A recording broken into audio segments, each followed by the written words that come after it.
Oh, hi, Prince. Sorry, I was reading and I didn't see the chat. How are you? Hope you're having a good day. I think tonight's stream will probably be much less interesting. I'm putting together some stuff for my newsletter. I'm glad you had a good day. That's good.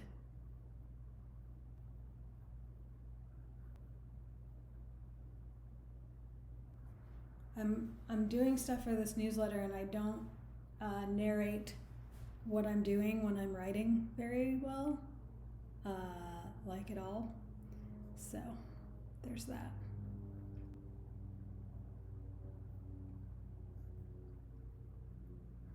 I'm basically today trying to, I need to decide what I want to write about. So I was thinking about, with photosynthesis, there's a lot of ways for us to mimic nature and teach us how to be better about storing energy and using that in renewable resources. So I was thinking about that. And then I had one other thought that I just lost that I was going to create a placeholder for, but it's gone now. Oh, I remember. Other thing that I thought would be fun to talk about, if I can figure out what I'm doing, there we go, is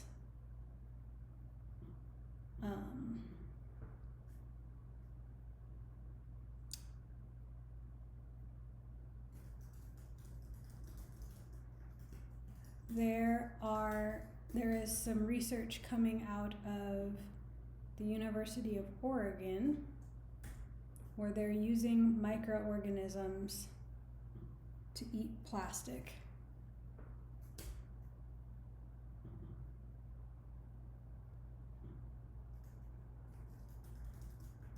And I thought that might be fun to talk about too. It's actually a little bit more narrow than the battery storage and photosynthesis mimicking. The photosynthesis stuff is super cool, and there's a lot of research around it.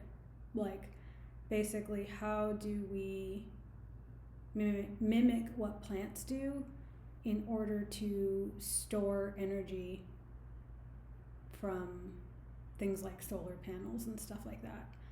And it's kind of a two-part problem. Like, solar in the past has typically been a use it or lose it type of energy source. But plants are able to store it.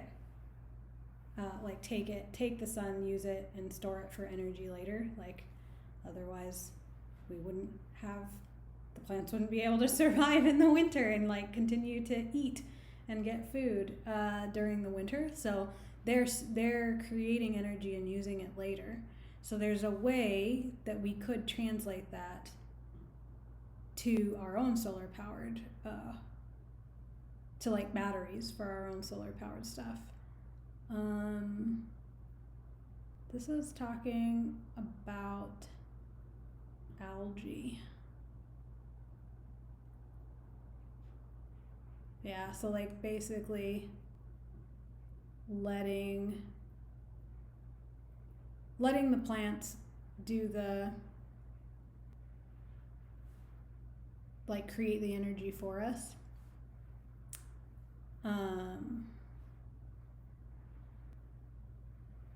Algal bioreactors.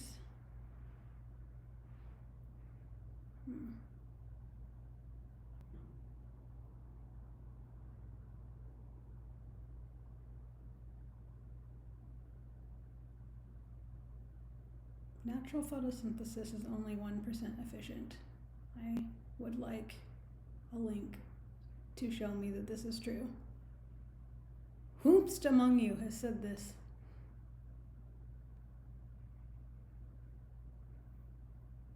The problem with doing this newsletter is that it typically ends with me looking at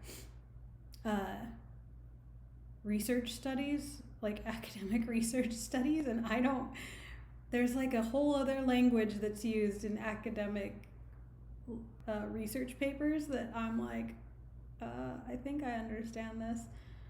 And especially when you then delve into science, like the science aspect of it. So like last week I spent a really long time looking at peatland and peat bog information and a couple different research papers around that, and so it takes me a minute to like figure out the words. But this doesn't have any like supporting documentation, so that makes me a little wary. So I want to look at this. Using microorganisms I can't spell to degrade and eat plastic. So this was in like 2018, 17 that this came out of the U of O. Okay, and then they had this. And then there's this saying, nice try, but no.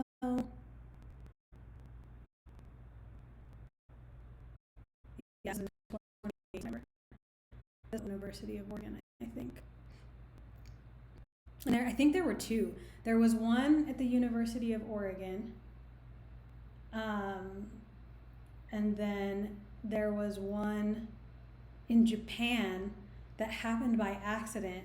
So the one at U of O, they were like, oh, these microorganisms could eat plastic, and that would like help us solve some of, not the major problem, but it would be cool to know what ones could theoretically eat plastic and help us biodegrade it. And then there was like this section of a dumpster in Japan where some type of enzyme or bacteria just grew, and it happened to also eat plastic, which was kind of fascinating. I think this old article might be that. Yeah. Japanese, yeah, this one. They're plastic eating bugs at a Japanese dump. I remember that, and that was hilarious. So this was a couple of years ago. And then there was University of Oregon, I think. Yeah. At Reed.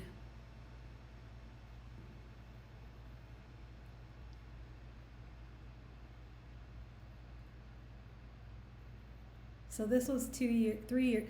Oh my God, it's 2021. 3 years ago. And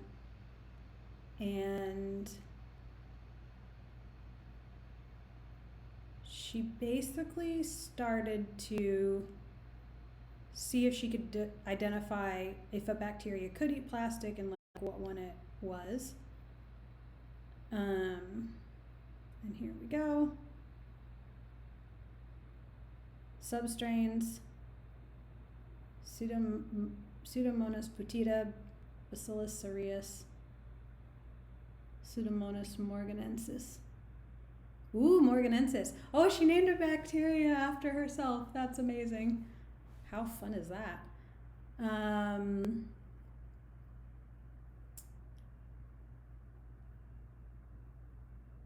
Cool.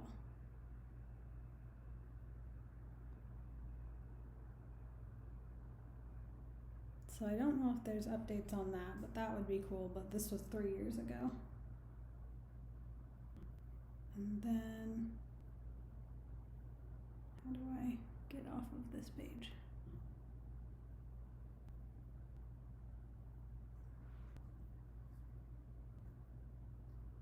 That's weird. I don't know why it did that. No, too many. Too much. Okay. So anyway, this is basically how I do the newsletter every week.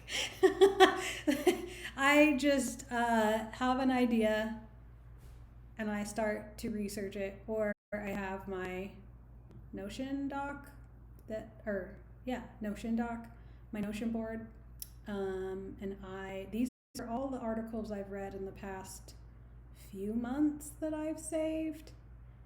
And every month I go in and I organize them into different sections. And then if I don't have something that I want to talk about each week, I like come in here and see which one kind of sounds interesting to me, and then I click an article and I just start reading until I find something that I want to talk about. I think I'm going to do the plastics one today because that is interesting to me today, more so than the photosynthesis stuff. I think the photosynthesis work requires a lot more, like me to sit down a lot longer. But anyway, I just read through these and then kind of go through and link up the articles. And I've templated this in ConvertKit so that it's 3 sections, usually 3 articles, sometimes 5, but like 3 sections and a picture. It's really simple. And I just summarize the information that I'm reading. And sometimes, like last week, I had one on peat bogs because peat bogs are really big carbon sinks, which is really important for reducing our CO2 emissions. But sometimes I've got like 2 or 3 things in the same little section, but I always keep it to 3 sections and a picture. This one last week was really fun because I also found this like story about peat bogs in, I think it was Ireland, and they had some gorgeous pictures in there along with the research that they did. So yeah, this one will hopefully not be as difficult as last week because I wanted to talk about peat bogs and I'd wanted to do some research on it for a while, but I was like, I don't know, I'll learn about that. That'll be fun. And then I ended up like looking at peat bog mapping and looking at peat bog development and then renewable techniques for peat bogs. Anyway, it turned into a whole thing. There's a lot also, if you're interested in new technologies that are not happening yet, but maybe, peatland is one of them. Yeah, and I don't know that what I'm finding is best, but it's at least a start. And hopefully there's stuff that's interesting that then you can do more research in if that's something you're interested in, or like being able to kind of find a group that can give you more info too. So this was done in 2020, so last year. And there's a strain of bacteria that can degrade the harmful compounds in polyurethane products. Very cool. Frontiers in microbiology. So this just becomes like a linking rabbit hole for me. Pseudomonas putida. Which one did she find? Yeah.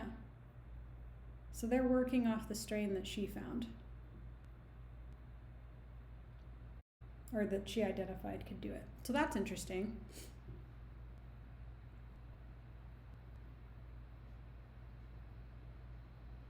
Again, in the soil of a site covered in plastic waste. It fed on polyurethane deal, which is usually applied to materials to protect them from corrosion. Fascinating. Okay.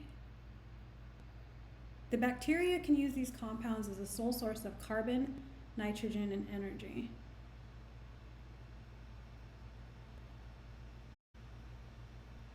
Okay, this though is concerning to me. So this finding represents an important step in being able to reuse hard to recycle polyurethane products. Like, if we find a way that we can get rid of plastics, we should just do that. We need to stop making them. Like, we need legislation that makes it so that it is much harder to make products like that, and that companies are responsible for making sure that they are safely, not even disposed of, like safely returned. I want to say like something like safely returned back to the earth or something, but basically making sure that they're responsible for whether or not the thing can biodegrade, because that they're not responsible for that right now, and I think that's a huge issue, and I think only legislation can help with that.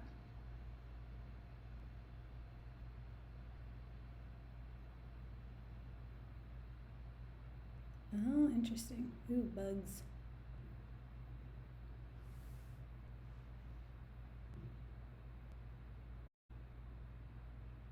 It's a long-term environmental pollutant that serves as a raft that shuttles other pollutant into our water, food, and bodies.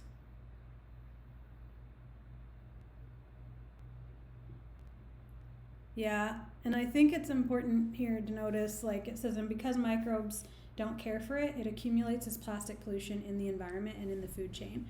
The other thing is, like when he says the food chain, it's also the human food chain. There have been microplastics found at in like the deep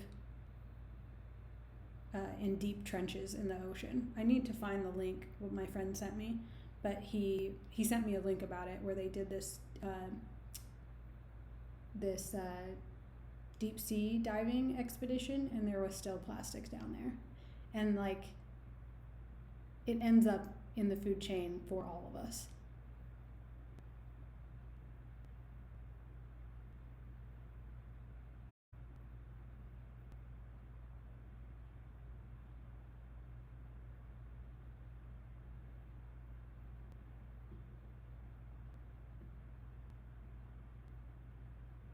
Could not break down large polyurethane polymers.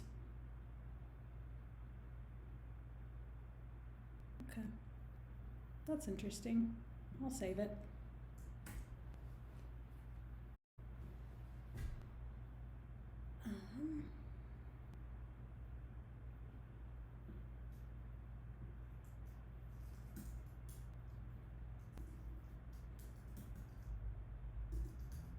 Bacterium? Bacteria. I don't know. It's like data and datum. What didn't you realize, Prince?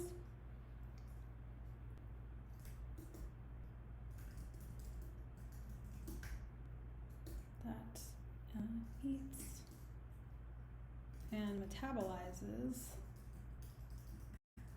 Does it metabolize it? Yeah, because it turns it into its own energy, which then I wonder.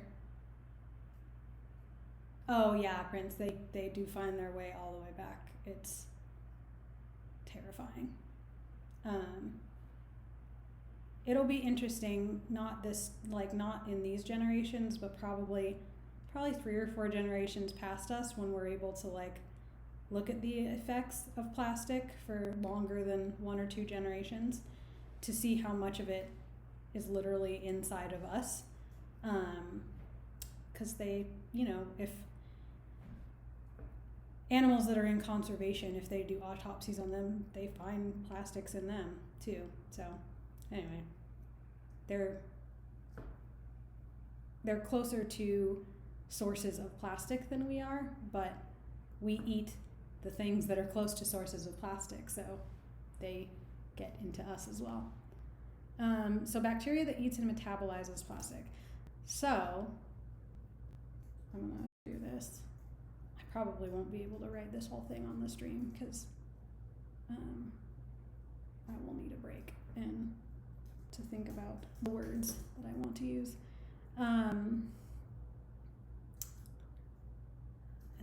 Let's see.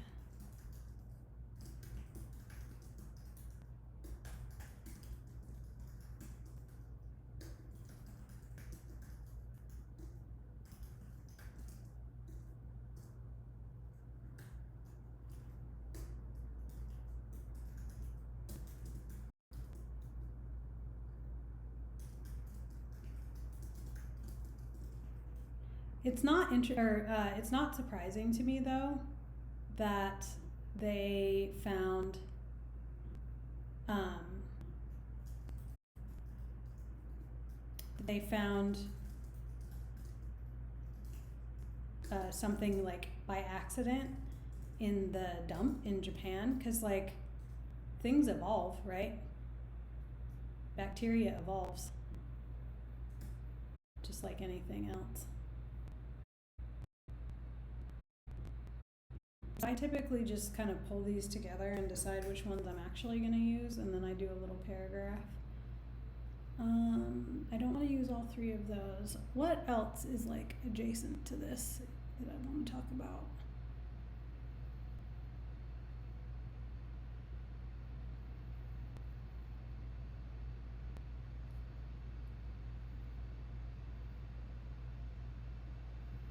Well, these are worms. Oh yeah, I'd read about these too. Okay, I'll pull that in.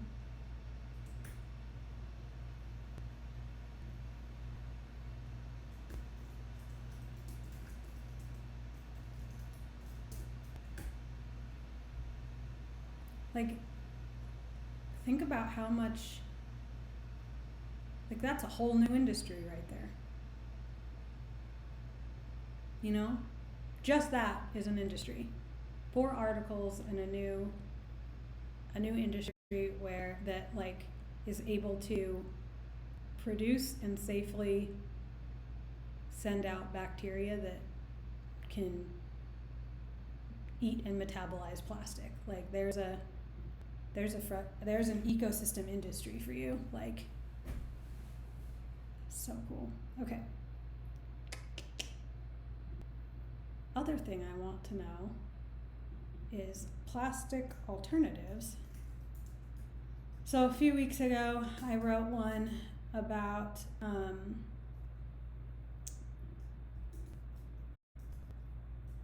can't type and talk. I wrote one about seaweed or kelp. Yeah, seaweed. That there's a company in the UK that is going to start making plastic out of, not plastic, but like a plastic-like material out of seaweed that would ultimately be biodegradable but has the same durability as plastic. So I think that's the other thing is like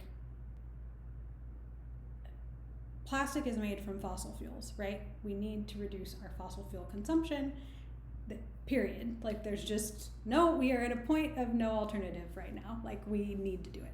So that being said, since plastic is a huge source of that, how do we address that? But also, plastic does have, it has, I mean, undoubtedly saved a lot of lives over, like, since its invention. You know, we use it in hospitals and cars and clothing, like literally everything. It's everywhere. So it has, like, changed the entire way that we live. But is there a way that we can do it that won't kill all of us? You know? Like, it doesn't have to be plastic anymore, I don't think. I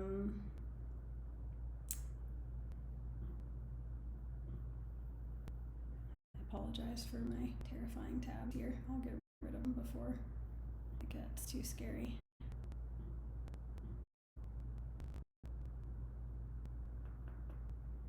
Did that one already.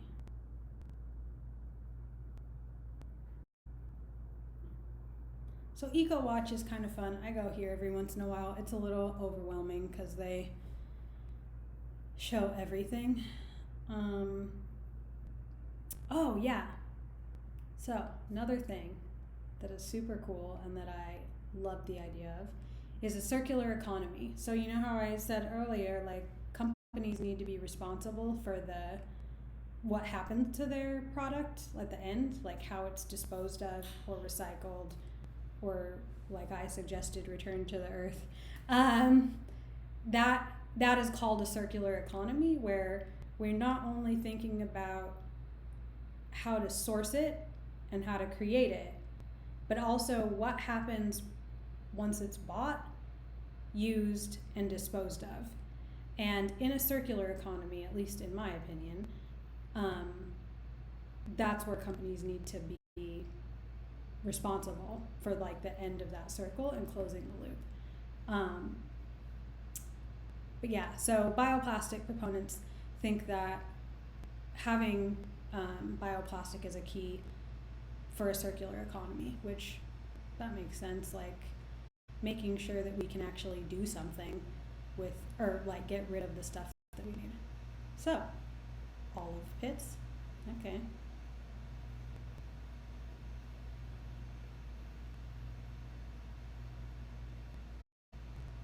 Sunflower holes.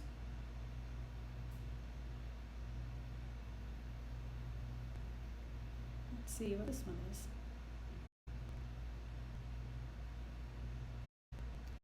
Fish waste and algae. So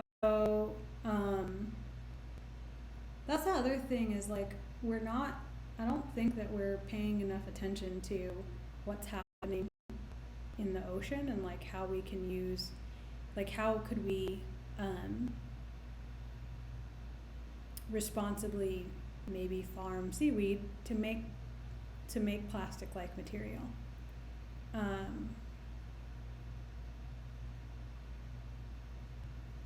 And this one is talking specifically about algae. Oh, it's home compostable. That's pretty cool. So an interesting thing about home compostable. So if you're living in a place that does compost, this has just turned into like a lunch and learn. If you're living in a place that does compost, a lot of times you'll think that something is compostable because it'll be touted as compostable, and there isn't very good regulation on what can be listed as compostable. So it may say like this thing can be put in the compost, but there are different levels of compostable material. So something that is able to be composted at home means that it can biodegrade and turn back into soil at a lower heat than commercial composting. So a commercial composter, they have typically have like machines or ways to heat up the biomatter in a way that makes them compost more quickly, but it also means that a commercial composter can break down biomatter, different types of biomatter than we could at home. I should probably just pull this up and show you.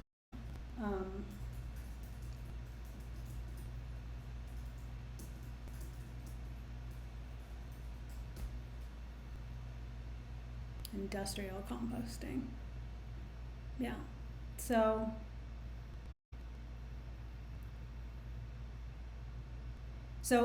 basically composting is just the action of taking biodegradable material like food scraps, meat, bone, things like that,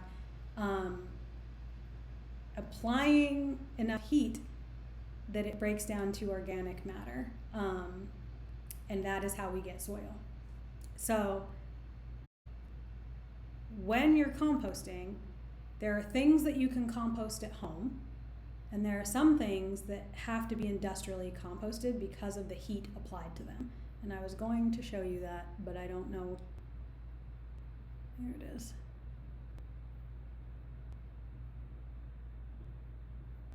Yeah, so an industrial composting facility does rapid biodegradation of the organic material, and you just can't do that at home. Like if you've got a little stack in your backyard or a little composting tumbler, it's never going to reach the heat that you would meet in an industrial composting facility, because I believe they also apply extra heat. And all you need to do to do composting is heat and oxygen.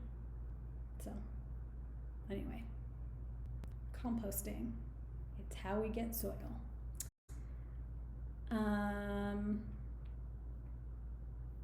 See, yeah.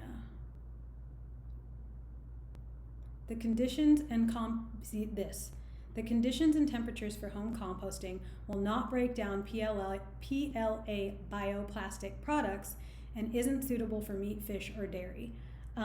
So like if you're doing home composting, they tell you not to put very many bones or fish or like fat dairy products into it because of this.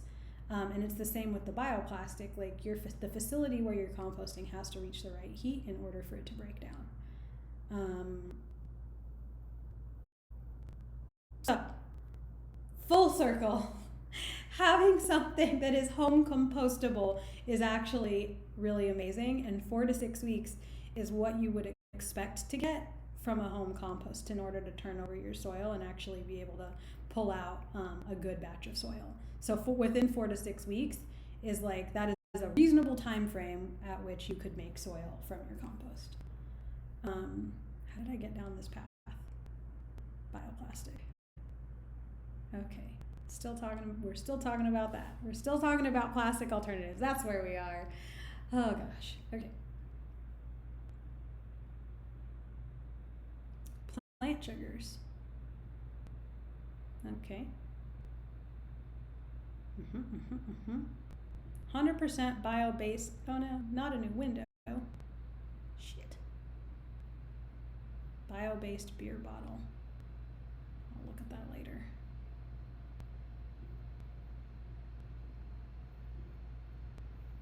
Okay. Oh, hey, Chris.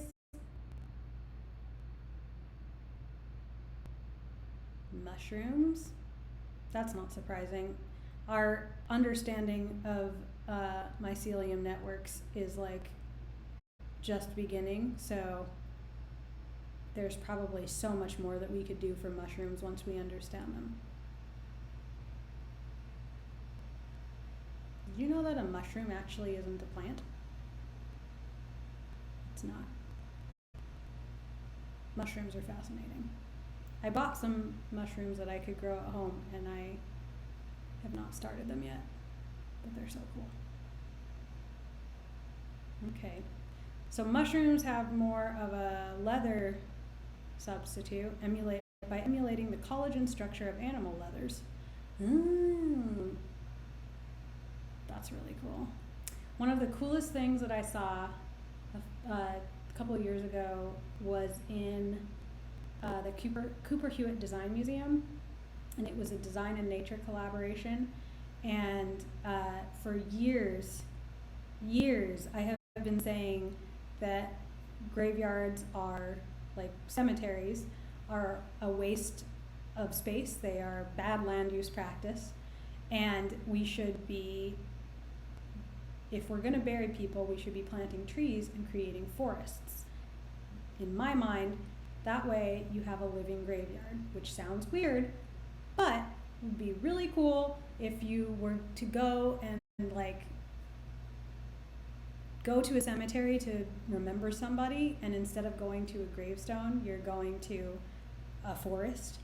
How much cooler would that be, with like a little marker that was the tree for the person that you remembered? Like, what a more beautiful way to remember somebody than stone. But anyway, somebody else also had this idea, and they created a body bag that was made from mycelium, that kind of leathery substance, and so it would help break down the body, but also the way that the mushrooms work is it actually helps to cleanse of toxins, so that you wouldn't be releasing toxins from the person back into the earth, which I thought was really cool. And I believe those are for sale. And there's also in Germany, I think now, a cemetery that is like basically a forest, and you can get a tree in advance. Anyway, this just turned into me talking. Okay, so there were a couple things here. There's biodegradable coffee capsule.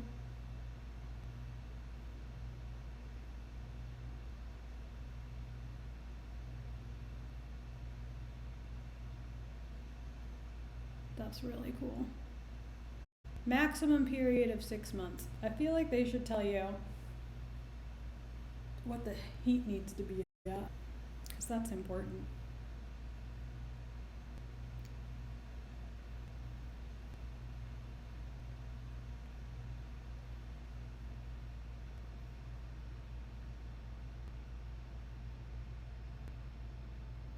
Sunflower seed shells. Okay, that's pretty cool. Ooh, a byproduct of the food industry. Nice.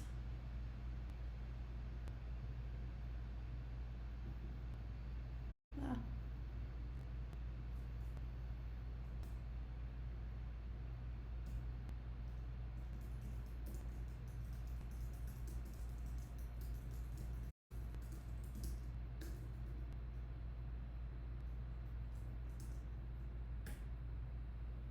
Okay.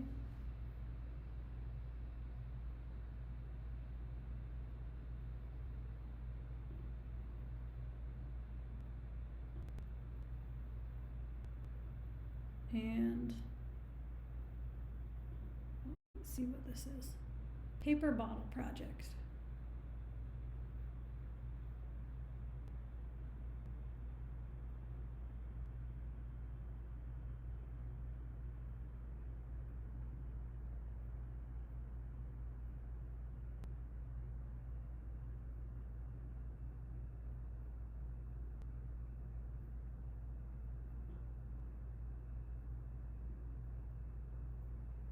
How does it get separated?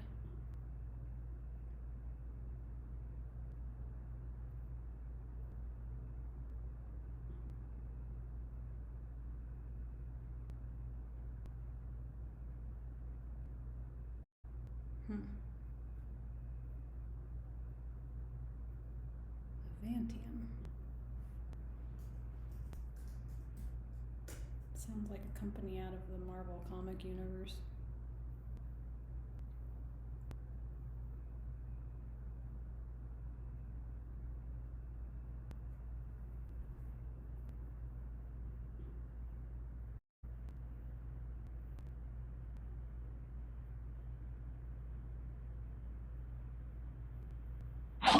Oh my gosh, I didn't do that.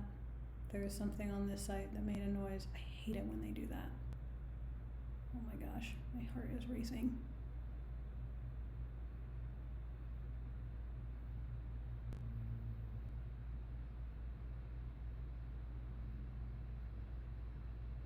Oh, Prince. Might have been my follower notification, he says. I don't know how it works. I just assumed there was like a video or something. Okay.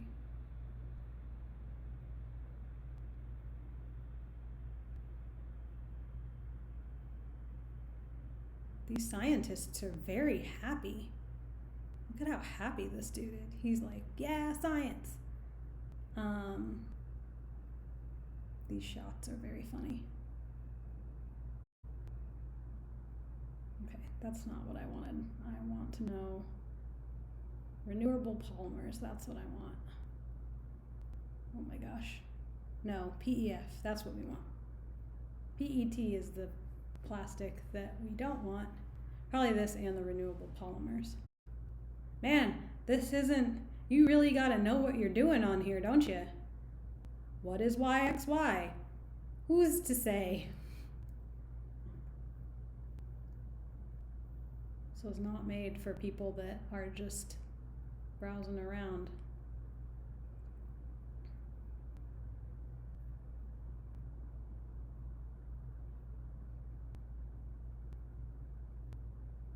Shelf life, leading to a longer shelf life of packaged products. There's also something else to consider with like plastic versus other things, and that is, I read this in an article a while ago, but like we have to consider the entire means of production as well. So like if we're going to make something in glass, does it take more sees the means of production. Does it take more energy, like energy and resources, to make the thing with one material versus another? Because it's not just the end of life for the product we have to consider, it's the sourcing up front too, which is something that I hadn't really thought about. It's like, oh well, we should use glass and stuff because but like glass doesn't really biodegrade either. So is it better? I don't know. I mean, it doesn't use fossil fuel, I guess. I don't know. It's another thing I need to look at actually, because I don't know. Anyway, PEF has a powerful combination of environmental features and superior functionality. Improved barrier properties for carbon dioxide and oxygen, leading to a longer shelf life for packaged products. It also offers higher mechanical strength. Thinner PEF packaging can be produced and fewer resources are required. Oh, look at that. Bum bum. Okay. PEF, plant-based, gas barrier, mechanics, no freaking clue what that means. Heat resistance, recyclability. That's the other thing about recyclability. Like, I don't know if y'all saw this stuff a few years ago or 2 years ago about how like all of the stuff that we recycle is not actually being recycled. It's just sitting in a landfill in like a recycle pile. So feasibility of recycling also needs to be considered. What did you say, Prince? I wonder also how much of a cultural difference is with reusing things. Yeah, I think in the US there's definitely, like in the US there's this idea of new and shiny, and I think more of an aversion to reusing. And I don't know, I remember like some of the stuff that my grandma had, like old glass vases and stuff like that just are really beautiful, and they were meant to be reused. Like the perfume bottles were meant to be, like they were beautiful and you could reuse them for things. And I don't think that I think we've lost some of that creativity and the attention to detail and creating something beautiful that we can keep and use for something else. At least in the US, I don't think that's true in everywhere, but at least in the US. This is cool. Ooh! Oh, I love a good flow like this. I'm all about this. I love this. These are fun. Nah, it's like the little recycle thing has a little halo. Nah, that's funny. What does plant meg mean? I want to click this. Should I do a user audit? No, that'd be funny. Okay, so they take waste and crops, distill it down to the sugars, profit. I don't know what these things are. Chemicals.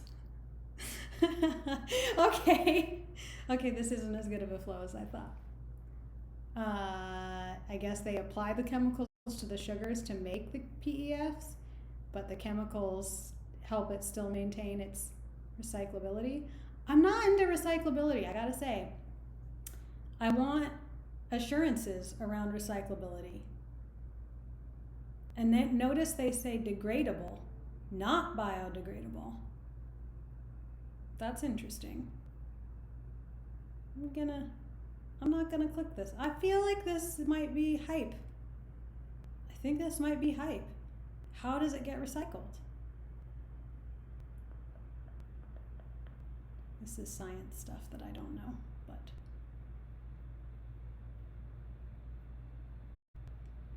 $50 to 70% lower carbon footprint. Oh, absolutely, Prince. Like, capitalism just is there to kill us. Hands down.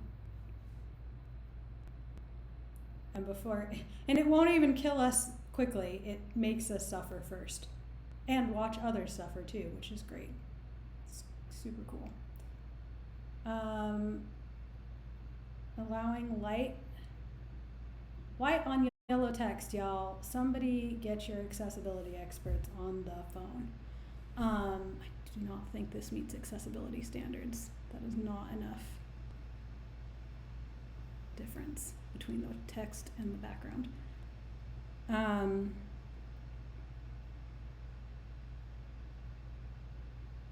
Superior allowing light weighting by more than 20% in line with European legislation. That might as well be in French because I don't know what that means. Reuse. PEF in combination with PET allows PET bottles to be reused up to 5 times more. See, no. Like, I get where they're going with that, but we need to stop making them. We don't. How do we phase out PET? Like, is this going to be part of a phase out program? Because if this isn't part of a phase out program, it's not good.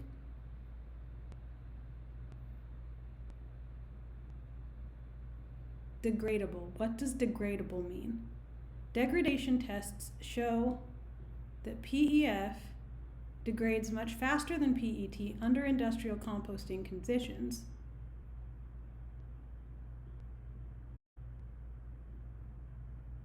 Degrades under ambient conditions. Is there a difference between degradation and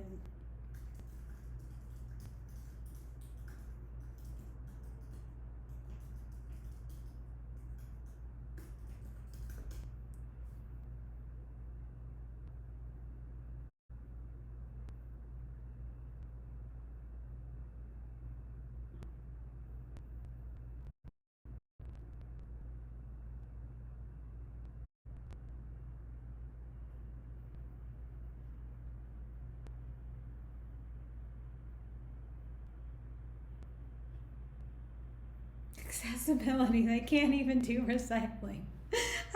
You're right. Prince here for the hot takes.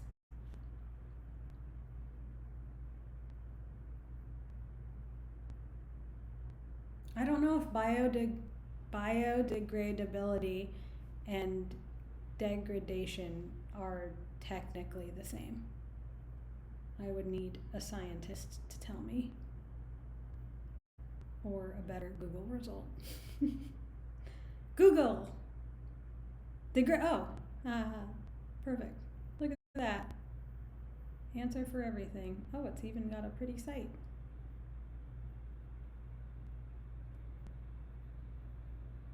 People don't. I mean, they do, but they don't, Prince. People care about people. They care about the people they know. They don't care about the people they don't know. It's the end. We could have a whole conversation on that. Hopefully we will one day. And we can finally be in the same place and be friends. Sometime. Maybe soon. Probably not.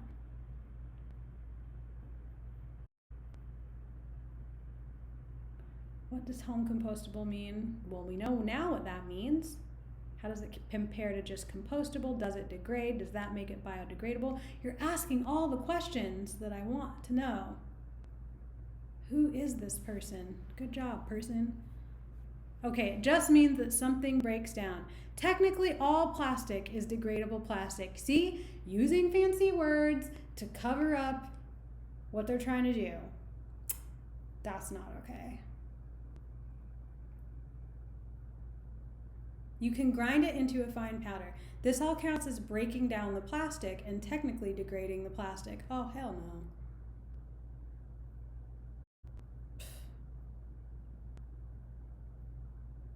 Charlatans.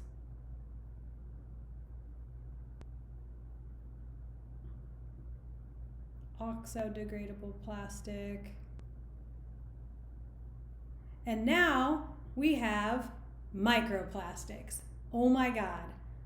Oh my God. Oh my God.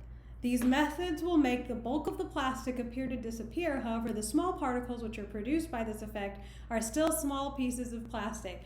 Those are microplastics. And if you would like a crash course in microplastics,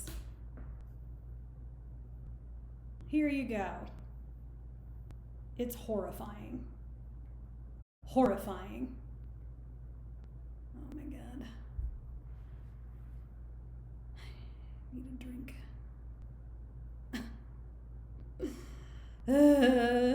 Okay. So, what did we learn? PEF, cool. Biodegradable does not equal degradable. Degradable just means I could turn it into tiny, tiny little pieces and it's degradable. You know, they should use a different word. They should use a different word. Yeah, compassion and empathy where the words are similar but mean different things. That is a very good point. Okay, so what we're looking for specifically, compostable products are biodegradable materials, and that's what we want, because how do you end a life cycle? Has to go back and be biodegradable. Okay, so sorry person, but this is not going in. What else do you do? What is catalysis? I feel silly when I can't say stuff like that. Catalysis? Accelerate catalytic R&D. These are words for their investors.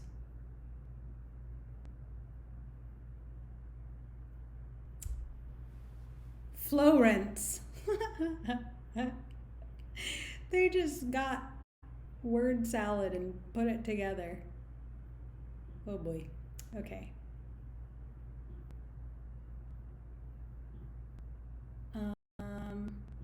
Let's look at microplastics and cry a little bit, shall we? When was this written? Unclear. I hate things that don't have dates.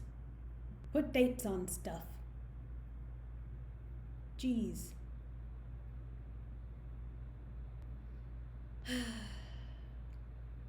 This just makes me sad. Okay.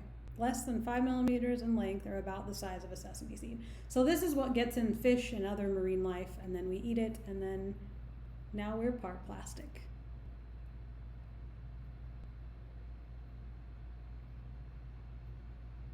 Microbeads, a type of microplastic, tiny pieces of manufactured polyethylene plastic added to exfoliants to health and beauty products.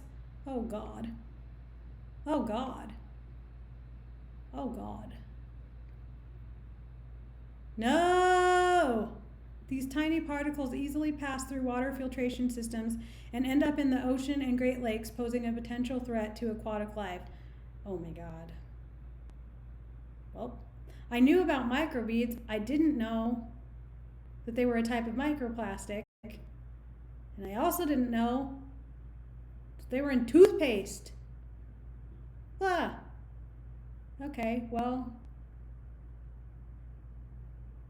Shit. We're scrubbing our faces with plastic. Oh boy. Oh boy.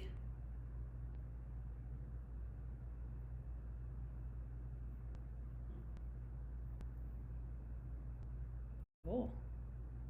Oh boy. What does this say?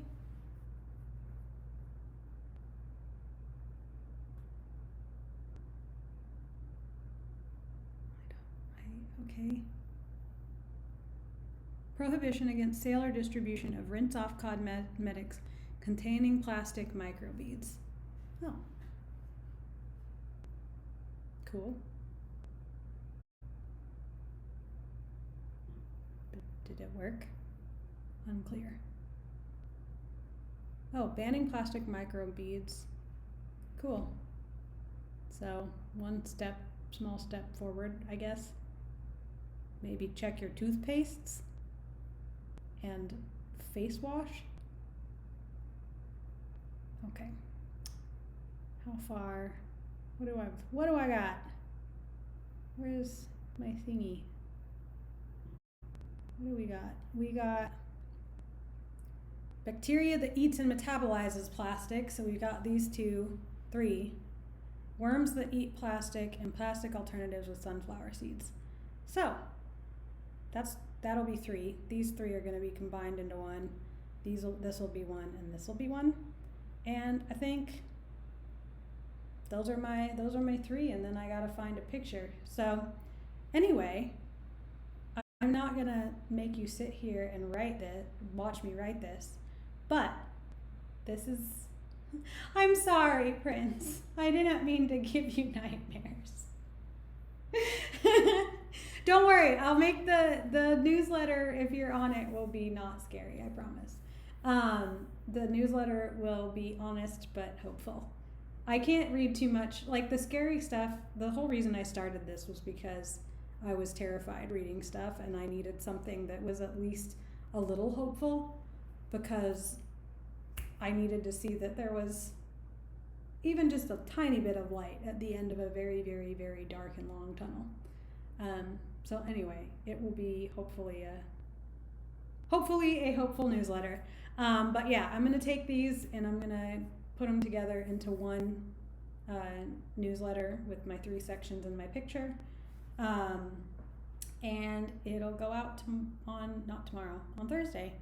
But thanks for listening and coming. Thanks for coming to my TED Talk. What, Prince? No, not birthday. Thursday. No, Thursday. Yeah. I didn't know what day it was. I thought today was Wednesday. It's not. Today is Tuesday. It'll be coming out Thursday, and you'll hopefully feel a little bit better at the end of reading it. So anyway, thanks for coming to my TED Talk, I guess, and I'll see you next week. Okay, bye.